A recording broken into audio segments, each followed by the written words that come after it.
학교는 5년 됐고 이제 대학원은 3년 됐어요. 그러면 그동안에는 계속 이제 학부 끝나고 대학원 들어가면서 이쪽으로 박근혜 대통령님 이 단기국을 맞은 거예요? 그건 아니었어요. 그러니까 제가 대학원은 2015년에 졸업을 했고, 2015 졸업했고 예. 대학원은 네. 그리고 이제 그냥 이제 시험 준비하고, 그리고 원래는 직장 다니면서 이제 고시 공부하고 있었어요. 그러니까 어쨌든 병행하면서 좀 느리더라도 행정고시요. 그래서 좀 느리더라도 그것도 바꾸려고요? 그러니까 예, 직장은 다녀야 되니까 이제 언제까지 안 다니고 공부만 할 수 없을 것 같아서 이제 직장 다니면서 그냥 느리더라도 꾸준히 공부하자 해서 하고 있었다가 이제 12월, 10월 이때 이제 탄핵 사건 터지고 나고 집회 나오면서는 그냥 사실상 접었어요. 집에 책은 잔뜩 있는데 보기만 하고 대통령이 석방되고 이제 우리나라가 어떻게든 바뀌었으면 좋겠다. 그래서 뭔가 그 와중에 할 수 있는 일을 했으면 좋겠다. 그냥 그 생각만 들어요. 근데 뭐 저기 뭐야 사람들이 요즘 사람들은 처음에는 그런 걸 못 느끼거든요. 요즘은 젊은 사람들도 그러더라고요. 야, 우리나라 이제 망하나 봐. 막 그런 소리 하더라고요. 진짜 망할까? 나라? 우리나라 진짜 망한 거 아니야? 그러니까 망할 수도 있다고 봐요. 그러니까 그 전에는 이제 충분히 경제적으로 비참해질 거고, 근데 문제는 이제 중국이나 뭐 이런 다른 나라들을 배제하고 봤을 때는 그냥 어려워질 뿐이지 망하지 않고 유지될 수도 있어요. 그냥 후진국으로 다시 떨어지는 거죠. 그런데 중국이라는 나라가 좀 특수하게 위치해 있고, 일본 쪽도 좀 본토가 자연재해가 잦잖아요. 그래서 이거는 실제로 그 영토 침략이나 아니면은 이제 100년 전에 있었던 역사 왜곡이나 어떤 일련의 흡수병합 같은 게 실제로 실현될 수도 있겠다. 사실상의 타국의 위성국가로 전락할 수도 있겠다. 이런 생각이 요새는 또 들어요. 그 전에 이제 경제적으로 몹시 힘들고 비참해지겠죠. 그럼 그런 게 사실상 망한 거랑 마찬가지예요? 예, 그쵸. 망한 거죠. 그래서 그러니까 뭐 나라가 망한다는 게 나라가 이렇게 물처럼 없어지는 게 아니라 그냥 완전히 경제가 바닥으로 떨어지고 살기가 힘들어지고. 그러니까 예, 경제적으로도 망하고, 근데 중요한 거는 경제적으로 한번 무너져도 다시 일어설 수는 있어요. 힘들더라도. 우리는 이미 여러 번 그런 일들을 겪어왔으니까요. 근데 제가 제일 걱정스러운 거는 이제 정신적으로 이제 소멸하는 거예요. 그냥 우리나라 없어져도 상관없다 이러고 스스로 수긍하게 되는.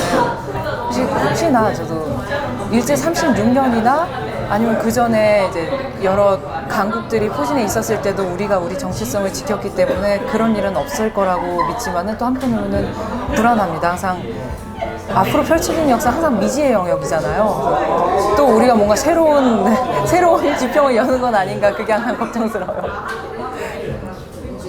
그러니까 저도 그런 생각이 들게, 대한민국이 그 망하든 아니면 이걸 극복하고 일어서든 어쨌든 그거 자체로 되게 의미 있는 역사를 또 하늘을 긋게 될 것 같아요. 근데 망하면 안 되겠죠. 그렇게 망하면 안 되고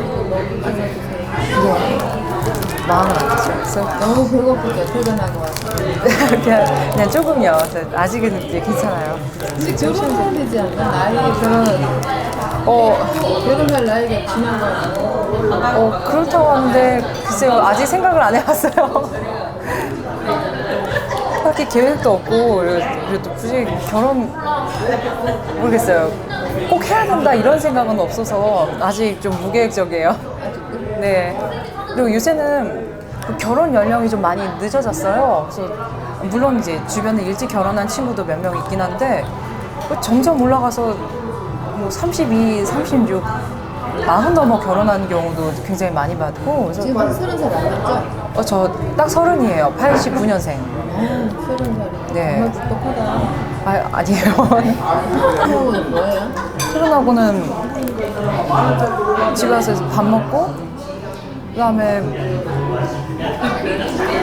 주기적으로 하는 거는 이제 뉴스나 이런 거 못 보는 거 보고, 그 다음에 요새는 좀 그런 거 시사나 이런 거 유튜브 같은 거 많이 이제 예전에 못 봤던 것들 챙겨보고 있어요. 예, 유튜브나 이제 책이나 이런 것들 공부해야 될 것 같아서요. 누가 유튜브 요즘은 유튜브도 잘 보니까 공부가 되더라고요. 예, 그리고 누가 무슨 말 했는지도 이제 봐야 될 것 같고. 방법론 말씀이시죠? 사실 저도 그게 제일 고민스러워요, 항상. 그러니까 어떤 방향을 제시할 수 있는데 실제로 우리가 그냥 저기 우리 목표 지점이 있다가 아니라 노를 저어서 가야 되는 거잖아요. 사실 요즘에도 그게 제일 이제 퇴근하고 나서나 이럴 때 제일 걱정스러운데, 그러니까 지금 저희가 할 수 있는 게 온라인 쪽 그리고 오프라인 쪽 이제 양방향이에요. 그리고 어느 정도 정보가 한정되어 있고, 그리고 기술도 이제 사람마다 갖고 있는 게 다르지만은 이제 가장 쉽게 말할 수 있는 거는 이제 첫 번째로 SNS입니다. 그래서 작년에 비하면 굉장히 많은 분들이 하고 계세요. 특히 페이스북 쪽으로 많이 진출하셨는데 네이버 쪽, 특히 네이버 블로그 쪽에도 진출을 할 필요가 있다. 요새 그렇게 생각을 들고 있어요. 왜냐하면 하루 평균 1억 명 넘는 사람이 접속을 해서, 예를 들어서 오늘 노회찬이 죽었잖아요. 근데 그 노회찬이 네.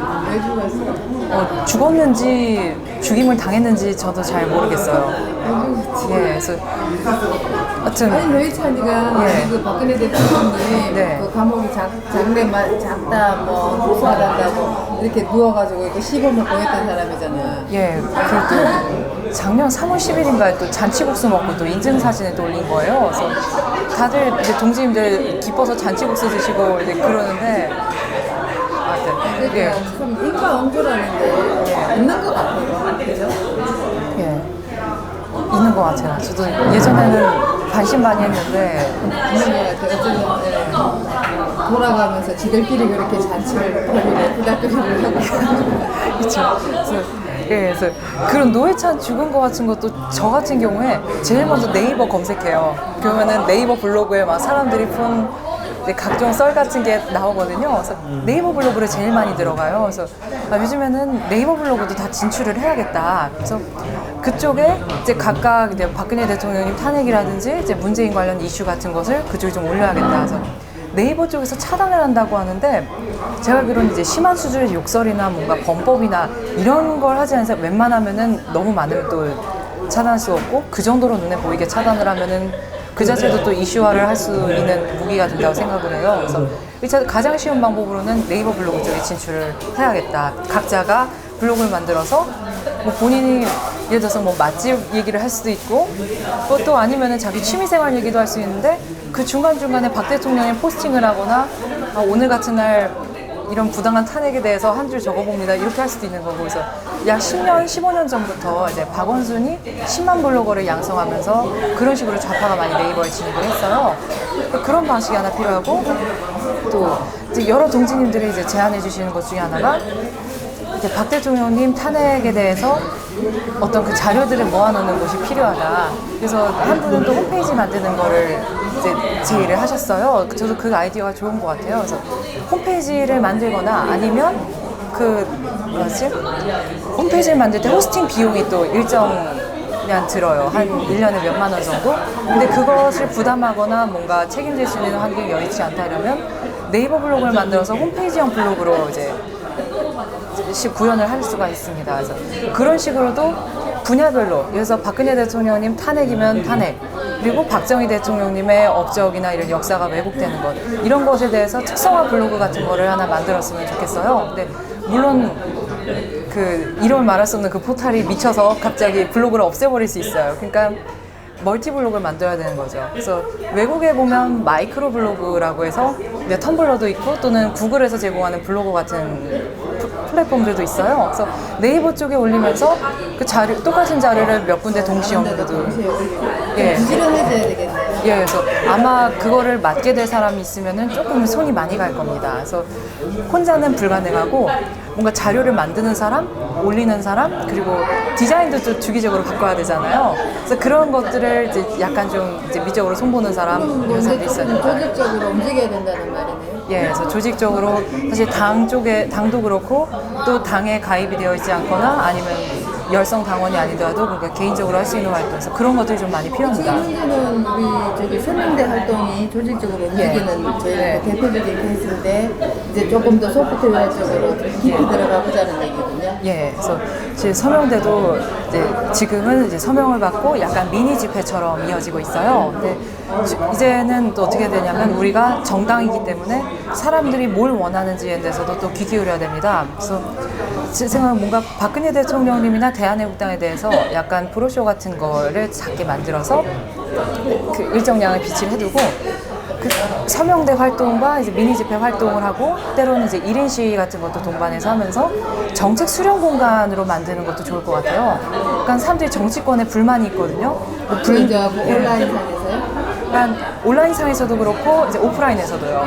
그러니까 뭐 불만 저장소든지 뭐든지 서면으로 받을 수도 있고 아니면은 와서 얘기를 하게 할 수도 있고 아니면 1대1 상담할 수도 있고 차라리 그 안에서 뭐 폭력 사태가 일어나지 않는 한 어느 정도의 논쟁이 있는 것도 괜찮다고 생각을 합니다.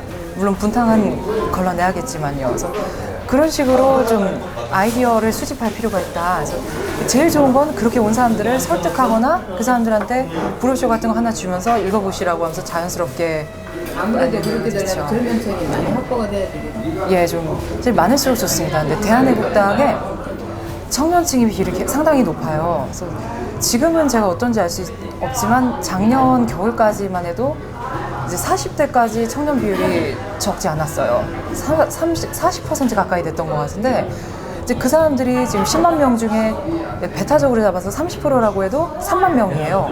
그 3만 명이 집회에 다 나오진 않더라도 적어도 우리 대한애국당에 대해서 잠재적으로 호의를 가지고 있는 사람들이고 아직 열성이 아니지만 열성으로 돌아설 수 있는 잠재력을 가진 사람들이죠. 그래서 분명히 그걸 갖다가 대한애국당에서 확보하고 있을 것이다. 그래서 그런 사람들한테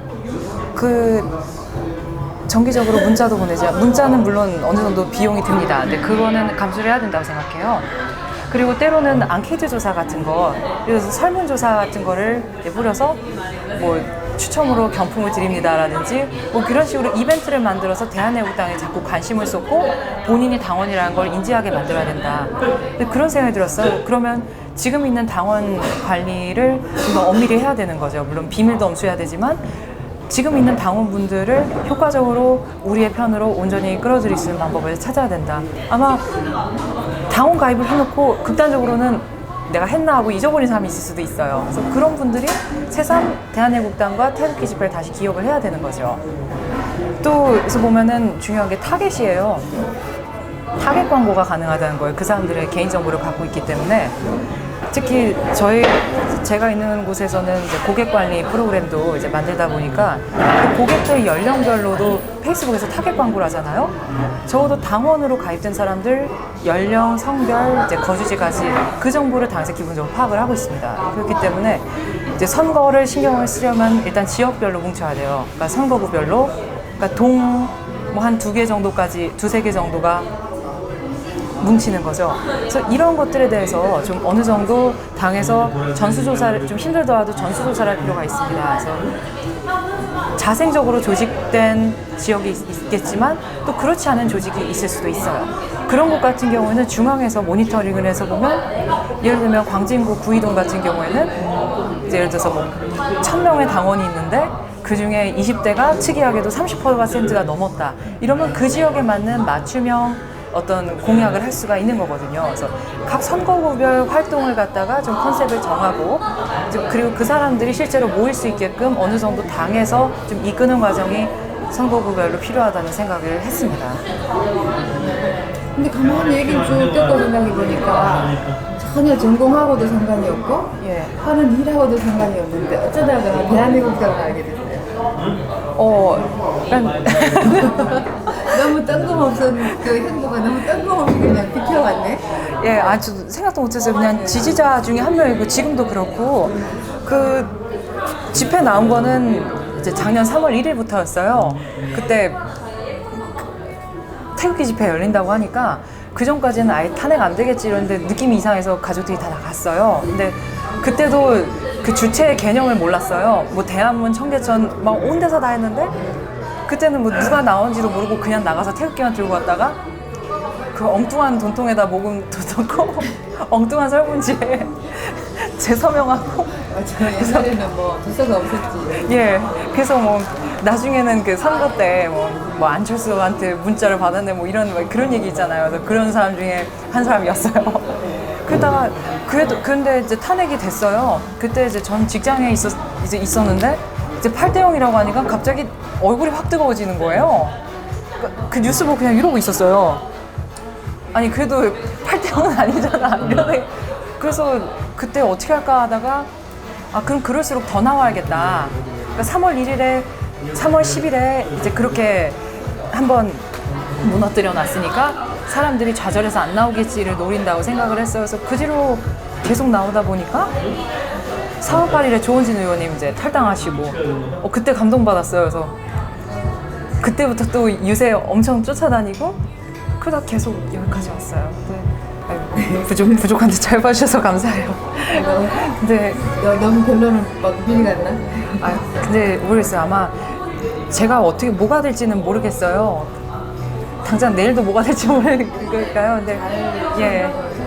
했으면 좋겠어요. 예, 그래서 네, 예, 그쵸. 이제 제가 나중에 뭐가 될지 또 어떻게 될지는 저도 알 수 없지만은 또 언젠가 정치를 하는 분들이 계시고 정치를 계속하실 분들이 계시고 엄청 큰 일을 할 분도 계실 거예요. 아마 이제 저희들이 만난 사람 중에 혹은 아직 만나지 않은 사람 중에. 근데 나중에 그런 사람들께 도움이 될 만한 일을 했으면 좋겠다. 아니면 그 과정에 꼭 필요한 일에 보탬이 됐으면 좋겠다. 그냥 그런 생각만 들어요.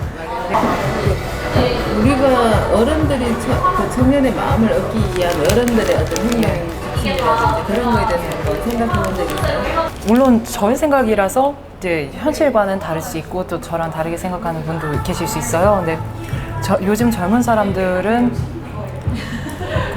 공감할 수 있는 걸 원하고 그리고 또 사실 영악해요 좀 요즘 애들이. 약간 물론 그 애들은 아니야 틀렸어 이렇게 말할 수도 있어요. 근데 제 생각에는 그 또래들끼리도 약간 좀 냉소적인 경우도 있고 그리고 다 봐요. 그리고 정치에 실망했다는 게 그냥 몰라서 실망했다도 그렇지만은 어떻게 보면 굉장히 본능적으로 감지하는 거거든요. 그러니까 자유한국당 지지하지 않고 전 이번에 바른미래당이 혹시 지선해서 이거 약진하지 않을까 해서 걔네 걱정을 했는데 기대 이상으로 망한 거예요. 그래서 사람들이 생각보다 더 똑똑하구나. 그러니까 20대 애들도 생각해보면 20, 30대도 생각보다 거기 안 갔다는 거거든요. 그러니까 굉장히 본능적으로 민감하게 감지합니다. 그러니까 그 중에 하나가 공감 가능한가 그리고 진솔한가. 그러니까 저 사람들이 날 진짜 위하는지 안 위하는지 굉장히 기가 막히게 잘 알아요. 그러니까 왜 좌파를 지지하느냐라고 하면 진짜 정말 미친 것처럼 골수까지 그쪽이라서 지지하는 경우도 있고 문재인이 잘생겨서 지지하는 경우도 있지만 또 이런 애들도 있어요. 어차피 다 똑같으니까 나한테 그래 돈 조금이라도 더 준다네 지지할래 이런 애들도 있거든요. 그러니까 그런 사람들을 보면은 저도 그 사람들의 분노에 공감을 해야 된다. 물론 잘못된 방향의 분노가 있을 수 있어요. 근데 그 사람들을 또 포섭을 하려면 일단 그래 공감하는 방향으로 이제 심정의 동화가 한번 된 다음에 이쪽으로 데려와야 된다. 그래서 어느 정도 시간이 걸릴 수는 있습니다. 근데 그 과정이 좀 필요해요. 그리고 앞으로의 정치는 진심이 담긴 정치가 돼야 된다고 생각을 해요. 다들 뭐 이런저런 수사를 붙여서는 무슨 정치, 참정치, 새정치, 참새정치 뭐 이런 얘기를 하면서 했는데 사람들은 참정치 관심이 없어요. 이게 진심이냐 아니냐 그리고 나한테 그 진심이 이득이 되느냐 안 이득이 되느냐. 진심이 없다는 걸 아니까 그러면 내 이득 가져갈래 하고 다 이기적이 돼요. 근데 적어도 우리를 위해서 처절하게 노력한다 그런 정치인이 있고 그런 정치 풍토가 있다라고 하면은 사람들은 또 그걸 보고 감동을 받아요. 그러니까 저 같은 경우는 그랬어요. 그래서 그런 면에서 좀 접근을 해야 되지 않을까. 사실 또 왜요? 2030이 이제 주로 2030이라고 하는데 실제로는 3040과 이제 20은 또 별개로 나와야 됩니다. 그래서 저는 딱 그 중간에 있어요. 이제 89년생이니까. 근데 90년생들하고 80년대생들은 또 다릅니다. 그래서 90년생들이 오히려 더 우파가 많아요. 왜냐하면 이제 코올리게 때 IMF 겪고 또 이제 머리 정도 자랐을 때는 이제 서브프라임 모기지 2008년에 경제 위기 닥치고 그랬었거든요. 그렇기 때문에 이제 그 위에 있었던 80년대생 황금기 그쪽에 있었던 사람들 또 그리고 위에 586 이런 사람들랑 또 양식이 다른데 특히 여자들 좌파들 중에는 좀 박근혜 대통령님이라든가 우파 정치인한테 좀 맹목적으로 증오감을 드러낸 사람들이 있어요. 그래서 그런 사람들 보면 좀 막막해요. 그래서 어떻게 이제 설득을 해야 되나. 그러면은 또 반대로 또 남자들은 상대적으로 우파 성향이 많아요. 그러니까 군대에 다녀오기도 하고 또 실제로 이제 경제 문제를 굉장히 민감하게 느끼기도 하고, 그래서 어느 정도 연령별로 그리고 성별로 이쪽으로 오는데 차이가 있고 끝내는 넘어오지 않는 부류도 있다는 것을 저는 감안을 해야 됩니다. 그래서 이게, 모두가 진실을 인정하진 않을 겁니다. 근데 그 중에 다수, 최대한 우리 편을 모아야 되는 거죠. 사실 무슨 박근혜 대통령이 철천지 원수라고 생각하는 사람은 그렇게 많지 않아요. 그냥 언론에서 욕하니까 욕하는 거죠. 왜냐하면 그게 주류니까요. 그래서 사람들이 스트레스 받는, 주류랑 대적해서 자기가 비주류가 되는 걸 싫어하고 그렇게 싸우는 것 자체에서 피로감을 느낀 사람도 있어요. 우린 안 그러지만 우린 절대적으로 비주류인 데서 여기까지 오는 데 익숙해져 있지만 대부분의 사람들이 이제 투쟁에 익숙해지지 않아요. 그래서 보수도 지금 이렇게 박살난 게 이제 그거죠. 그 탄핵 세력들은 그러죠. 박근혜 대통령 때문이야 이러는데 틀렸어요. 그러니까 사람들은 지금 보수로 집결하지도 않고 자유한국당도 바른미래당도 망하고 그렇게 지지부진해져 있는 이유는 그 사람들이 사라지거나 좌파가 돼서가 아니라 그냥 구심점이 필요한데 구심점으로 모일 마땅한 동기나 의욕을 잃어버린 상태예요. 왜냐하면 안에서 서로 욕하고 난리 났으니까. 근데 우리가 해야 되는 일은 그 사람들이 박근혜 대통령 탄핵 잘못된 거 당연히 주류 아니야? 라고 할 만한 그럴싸한 명분, 그리고 그렇게 하는 게 부끄럽지 않다는 것, 그런 이미지를 심어줘야 되는 겁니다. 그럼 그 사람들이 자신감을 얻고 이쪽으로 오고 그럴수록 속력이 굉장히 빨리 붙어요. 그래서 우리는 굉장히 명분이 강력해요.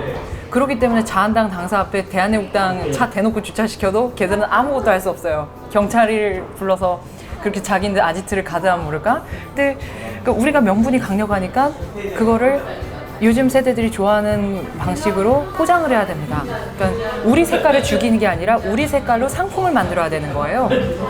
그렇죠. 그래서 보면은 다음 보수대통합이니, 그래서 제가 한동안 인사말이 보수대통합 안 해요였어요. 그래서 헛소리, 무슨 이상한 헛소리를 하니까요. 근데 우리 색깔이 문제가 아니라 우리 색깔로 어떤 디자인을 뽑아내는 게 중요하다. 그리고 그 디자인이 사람들이 보기에 박근혜 대통령이 알고 보니 개념 대통령이었네 라고 딱 인지하고 너네 잘못됐잖아 라고 할 때 아무 이제 그 거부감이나 아니면 내가 비주류 되는 거 아니야? 라고 할 만한 걱정을 해소시켜주면 됩니다.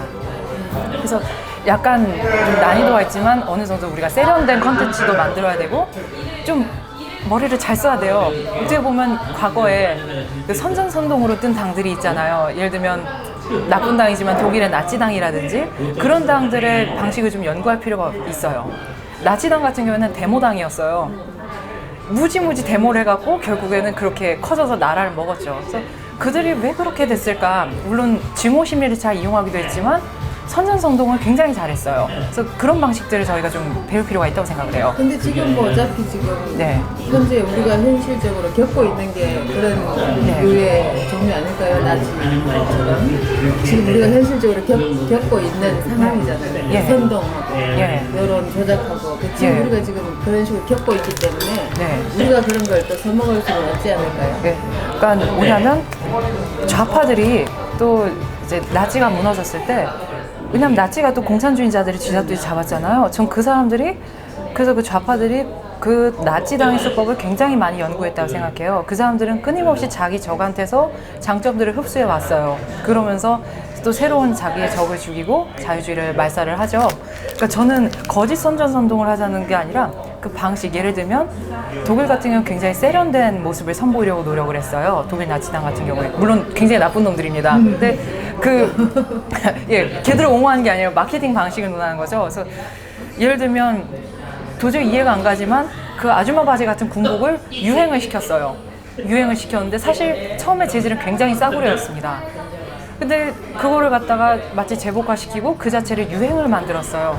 보면은 예를 들어서 신문 같은 선전선동을 할 때 그 컨텐츠가 중요한 게 아니라 컨텐츠에 대한 예고편을 뿌리기도 하고, 그러니까 그게 지금 보면은 티저 예고편 같은 거에 시작이 됐어요. 그리고 또 이제 괴벨스 같은 경우에는 자기 사상을 전 국민한테 주입하기 위해서 라디오를 뿌렸죠. 근데 그 사람도 백수였어요. 아무것도 아닌 이제 직장에서 잘리고 뭐 박사학위밖에 없는. 근데 그 와중에 당을 갖다가 선전하려고 이제 미친 척하고 신문 만들자고 건의해서 신문 만들어서 이제 어린애들 시켜서 뿌리기도 하고. 그러니까 별의별 방법을 다 썼는데 굉장히 시행착오를 많이 한 걸로 알고 있어요. 물론 사회가 굉장히 혼란스러웠고 이제 그쪽도 이제 극우들도 갈갈이 이제 스펙트럼 따라서 찢어지고 뭐 길에선 공산주의자들하고 서로 막 폭력 사건 일어나고 그랬는데 그런 마케팅 방식 사상이 아니에요. 그러니까 그런 것들을 선전성동을 좀 할 필요가 있습니다. 중요한 건 디자인이에요. 그래서 일단은 남초에서 시작된 나치당이 어떻게 됐냐면 나중에 부녀자들이 줄줄이 가입을 했는데 집회가 멋있어 보여서 가입을 하게 됩니다. 그래서 그런 사람들이 대한애국당에 많이 올 수 있습니다. 지금은 더불어민주당이 멋있어 보여서 정의당 심상정이 멋있어 보여서 들어가는데 나중에 대한애국당이 멋있어 보여서 뭔지 모르겠지만 가입하게 되었다. 이 사람들이 엄청 많아질 거예요. 저희는 그 정도까지 돼야 됩니다. 예전보다는 많이 또 빨라져야 돼요. 예전에는 인터넷도 없고 뭐 기껏해야 전화, 기차, 비행기 정도만 있었지만 지금은 인터넷이 있고 실시간으로 바뀌고 문제는 우리는 아무것도 없는 제로 베이스에서 시작을 했는데 뭐 우리 적들을 보면 다 거대 정당이고 뭐 드루킹 같은 것도 갖고 있잖아요. 드루킹 외에도 엄청 많을 거예요.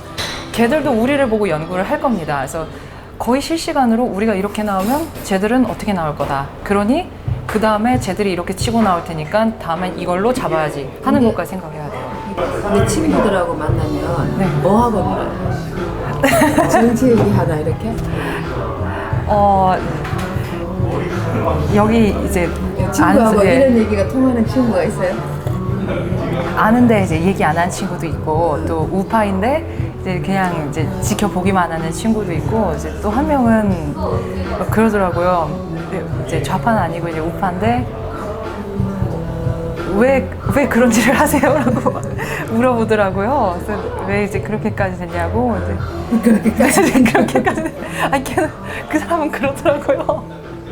아니 사실 뭐 광신도 취급하기도 하고 그러더라고. 나보고도. 네, 아니 그러니까 광신도보다는 약간 어쨌든 정치권이고 운동권이잖아요. 제 사람들 그래서 그러니까 제가 거기서 있을 줄은 몰랐대요. 그래서 우린 또 단순히 뭐 정치권에서 어떤 운동을 한다기보다 오히려 박근혜 대통령님이라는 어떤 신을 모시는 집단처럼 보이는 그런 시각도 있는 것 같더라고요.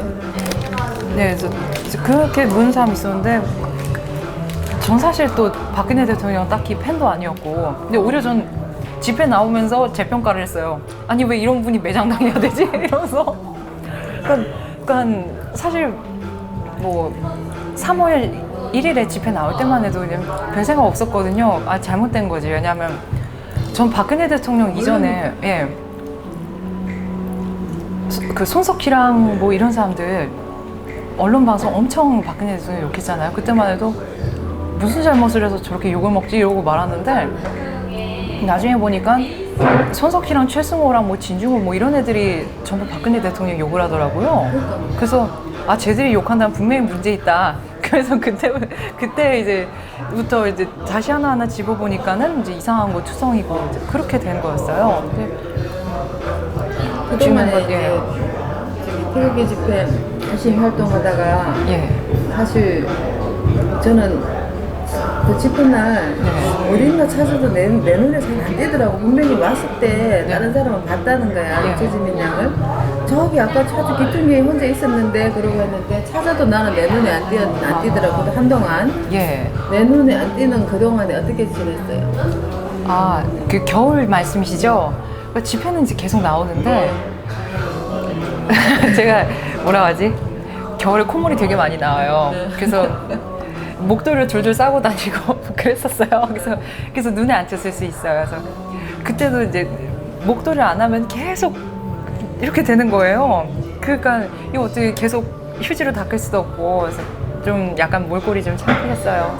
그래서 눈에 안 띄었을 거예요. 근데 처음에도 나는 못 봤는데 다른 사람들은 아 저기 아까 기퉁에 지 혼자 있더라 그러더라고. 그래서 아 왔다 갔나 보다 뭐 이렇게 했는데 그 어떻게 엄밀히 따지면 그 자성의 기간 동안에 뭐 하고 지냈어요? 어떻게 지냈어요? 혼자 좀 외롭기도 했을 거고 내 생각인데 난 사실 크게 달라진 건 없었어요. 그냥 집회 꼬박꼬박 나오고, 그냥 평일에는 직장 다니고, 네, 그건 거죠. 카페를 그만뒀다. 이제 카페 관리를. 근데 그거는 언젠가는 다른 분이 하셨어야 될 일 같아요. 그래서 일단 카페 관리를 그만두게 되었다. 그거 외에는 이제 그냥 크게 달라진 게 없었는데, 그건 했어요. 올해 들어서부터 이제 박 대통령님한테 이제 편지 계속 보내고 있어요. 그래서 180 몇 통인가? 그냥 글을 보냈는데 뭐라도 해야 될 것 같아서 그냥 기사 같은 걸 사실 그전에는 거의 안 읽었어요. 왜냐하면 보면 화가 나니까. 근데 1월 1일인가? 이제 그때쯤 생각을 해보니까 이게 얘네들이 무슨 거짓말 해도 일단 봐야겠다는 생각이 들더라고요. 그래서 뉴스 보고 그러다 보니까 대통령께서 신문이나 이제 TV나 이런 거 보시는지 안 보시는지 제가 알 수 없으니까 뭐라도 좀 전해드려야겠다 해서 그날 본 거 A4 용지 한 장씩 써요. 왜냐하면 그게 온라인 서신으로 보낼 수 있는 최대 용량이거든요. 그래서 그냥 하루 한 장씩 이제 아니면은 이제 가끔씩 빠질 때도 있는데 그렇게 해서 이제 기사 같은 거 본 내용 보내고. 근데 그러다 보니까 기사도 가끔 재미없을 때가 있잖아요. 맨날 똑같이 오늘은 시리아에 미사일이 뭐 한 발 떨어졌습니다. 무슨 러시아가 무슨 드론에 공격을 당하고 이런 얘기 나오는데 가끔 너무 재미없는 거예요. 그러면 편지 쓰려고 책 읽고 그래서 나중에 보니까 편지 쓰려고 공부하게 되는 거예요. 저도 쓰면서 재미없으면은 읽는 분도 별로일 거잖아요. 그래서 그냥 그러고 지냈어요. 굉장히 많은 팬을 갖고 있어요. 태극기 국민이 만약에 10명이라면 9명이 팬인데 단 한 명의 껄끄러운 사이가 있다면 그 언젠가 그 껄끄러운 건 가시가 돼서 나한테 박히게 되거든요. 그래서 지금 이 자리에서 이제 한 살이라도 어리고 한 사람 입장이고 젊은 사람 입장이고 그냥 내가 어떤 우리 참 앞으로 잘 지내봅시다라고 정식으로 한마디 좀 했으면 좋겠어요. 무슨 말씀인지 알겠어요. 그래서 보면 길다면 길고 짧다면 짧은 기간이었는데 이제 그 동안에 이제 제가 연루된 몇 가지 일들이 있었어요. 그 중에 어떤 것들은 사실이 아닌 것도 있을 수 있고, 그리고 또 어떤 건 사실적인 갈등 관계일 수도 있고, 그래서 여러 가지가 있기 때문에 뭔가 그 모든 것에 대해서 제가 이제 사과의 말씀을 드릴 수는 없고, 그리고 또 어떤 것, 그리고 또 제가 하지 않은 일에 대해서는 사과를 드릴 수가 없어요. 하지만 이제 그 1년에 이제 당에 있었던 엄청난 이제 실현의 시간들에 제가 이제 어쨌든 당직에 잠깐이나마 있었고, 그리고 카페를 담당을 하고 있었죠. 근데 그동안에 이제 동지님들께 말씀드릴 수 있는 일도 있고, 그리고 또 말씀드릴 수 없는 일도 있었어요. 근데 지금 이제 중요한 건 뭐냐면 지금에 와서 위주얼 거절 1, 2, 3, 4, 5를 할 필요가 없어요. 저도 이미 그래요. 지난 일이 다 끝났어. 그냥 어른들한테 앞으로 잘하겠다. 저도 누구나 사람은 다 조금의 어떤 실수의 과정을 겪으면서 성장하는 거기 때문에 어른들이 다 이해를 하거든요. 그냥 저 앞으로 열심히 하겠습니다. 뭐 그런 말만 하면 될 것 같아요.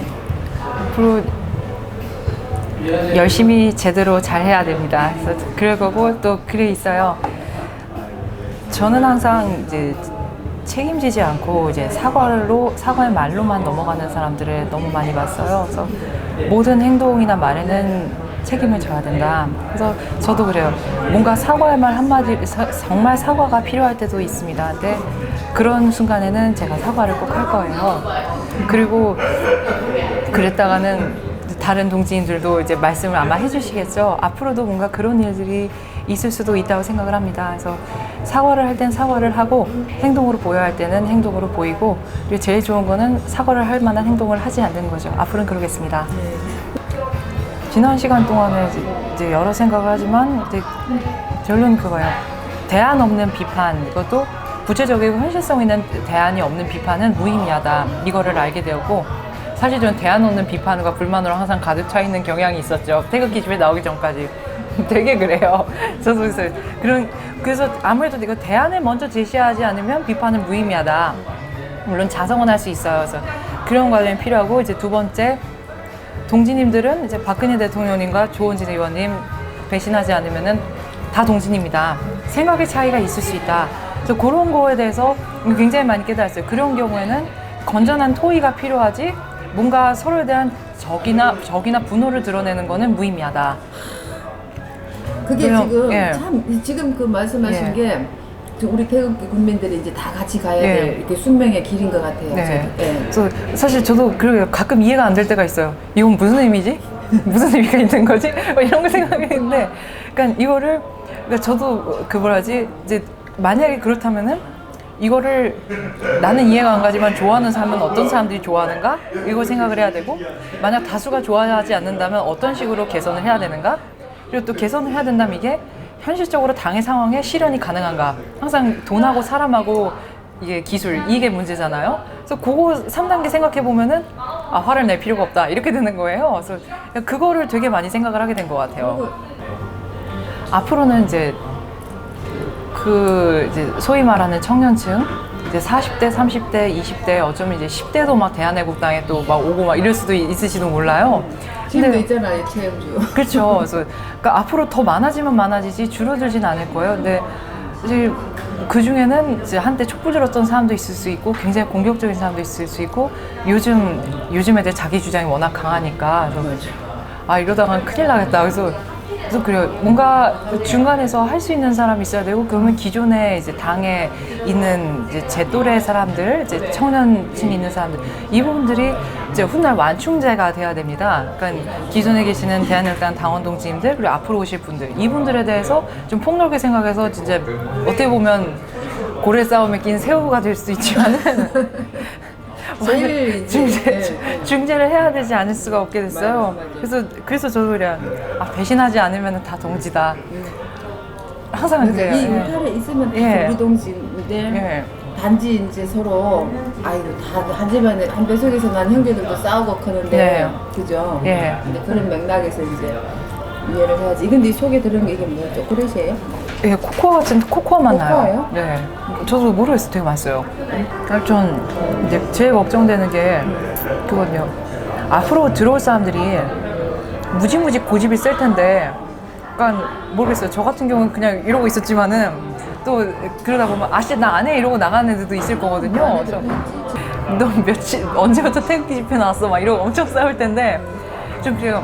지금까지 나온 사람보다 앞으로 나오기 시작한 사람들이 엄청 많아져야 된다고 생각을 하거든요. 실제로 그래야 우리가 역사에 남을 수가 있고 그때 되면 이제 우리가 소수가 될 건데 그러면은 그 소수의 입장에서도 그 사람들을 이제 선도하는 거 흡수하는 입장이 될 거면 우리 자체가 좀 강하고 세련되지 않으면 안 됩니다. 그러니까 힘들더라도 좀 이론무장을 해야 돼요. 그래서 지금 저희가 태극기 집회를 71차를 했고 이제 몇 차례 특별 태극기 집회도 했잖아요. 엑셀에다가 이제 그동안 걸었던 행진거리를 다 이제 저장을 해놨어요. 그래서 계산을 해봤더니 227km 넘게 걸었어요. 행진만. 앞으로 더 걷겠죠. 근데 그럼 그 거리가 굉장히 의미 있는 거리인데 그럼 우리가 이제 이게 몇 킬로미터에서 끝날 건가? 그러니까 그 시간들이 꼭 결실을 맺어야 된다는 생각입니다. 유사 사태가 일어나도 대응책은 어느 정도 아무것도 모르는 상태에서 당하진 않을 건 생각되는데 법적으로 좀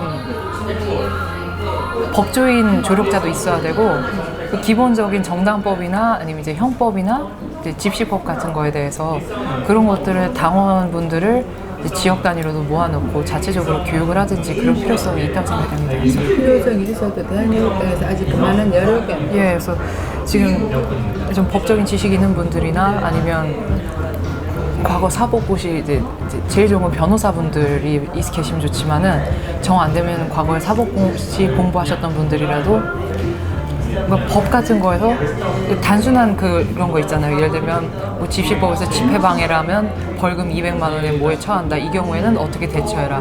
이런 노하우 정도를 이제 약식으로라도 좀 해야 되지 않을까. 그래서 요즘에는 그 정당법이나 집시법 같은 거 카드 뉴스나 아니면은 어떤 이미지 같은 거로 만들어서라도 배포를 해야 되는 게 아닌가 그런 생각이 들고 있습니다. 그래서 좀 법적으로 무장을 해야 될 필요가 있는 것 같아요. 아니면 모두는 아니더라도 몇 사람은 법적이나 알아듣습니다. 많아. 법치가 없는데 뭐 법적으로. 네. 그래도 갖다 집어넣어버리니까. 그래서 뭐에 의해서 법치가 무너졌다라고 한마디도 할 수 있잖아요. 아니, 뭐 하고 싶은 얘기 있어요? 하고 싶은 얘기요?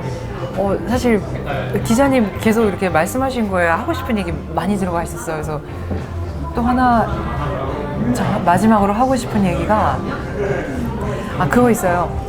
이제 화내는 거를 전략적으로 화낼 때가 되었어요. 그래서 지금 우리가 우리의 적들 이제 탄핵 찬성 세력들한테 과거에 밀렸던 이유가 이제 분노가 쌓여있다 보니까 걔네들이 비웃을 때 우리가 그쪽에 이제 화내면서 응수를 하다 보니까 말렸어요. 왜냐면 걔네들은 우리가 화를 낼 걸 알고 있었거든요. 근데 요즘에 들어서 동지님들이 이제 여유가 생기고 좀 치밀해지면서 우파 사이트 같은 데서도 어떤 모습이 관찰되느냐면 도리어 탄핵 반대 세력이 뭉쳐서 탄핵 찬성하거나 이제 모당 알바처럼 보이는 애들이 약을 올려요. 약을 올려서 이제 걔네들이 부들부들해서 글을 지우게 만들어요. 그러니까 욕을 하는 게 아닙니다. 약을 올리는 거죠. 그리고 옆에서 쳐서 왜 그랬어? 왜 그랬어? 이런 식으로 자꾸 얘기를 하니까 혼자서 자폭을 하는 거예요. 그래서 우리가 이제 그 사람들을 비웃어 줄 때가 됐다. 그러니까 우리가 욕을 해서 고소당하는 게 아니라 그 사람들이 우리한테 약이 올라서 욕했다고 우리가 고소할 수 있게 그런 식으로 할 때가 된 것 같아요. 그래서 그런 집회장에서도 마찬가지입니다. 가끔 노란 리본 단 사람들이 오는데 그 사람들한테 말 필요가 없이 그 사람들이 오히려 분노해서 실수하게 만들어야 될 단계가 된 것 같아요. 그리고 또 어떤 게 있냐면 과거에 촛불 집회 때 박근혜 대통령님 모욕한 방식들에 대해서 연구해서 우리가 그대로 문재인에게 돌려줄 때가 된 것 같아요. 보면 굉장히 다양한 퍼포먼스가 있었는데 사진들을 되게 많이 저장해 놨어요. 아마 촛불 집회 검색해 보시면 많이 뜰 거예요. 그래서 만약에 이제 손재주가 좋으시거나 가능하신 분들은 적극 아이디어 벤치마킹 해주시기를 부탁드립니다. 뭘 한다고? 약간 촛불 집회에서 박근혜 대통령님 모욕할 때 썼던 각종 퍼포먼스, 모형 이런 것들 그거 그대로 문재인 씨한테 돌려줘도 아무 문제가 없지 않을까요? 예. 예를 들면 뭐 단두대라든지 뭐 감옥이라든지 뭐 가면이라든지 별의별 게 다 나왔는데 저희도 그거 그대로 써주면 된다고 생각합니다. 왜냐하면 그거 다 합법이니까요. 그렇습니다. 예.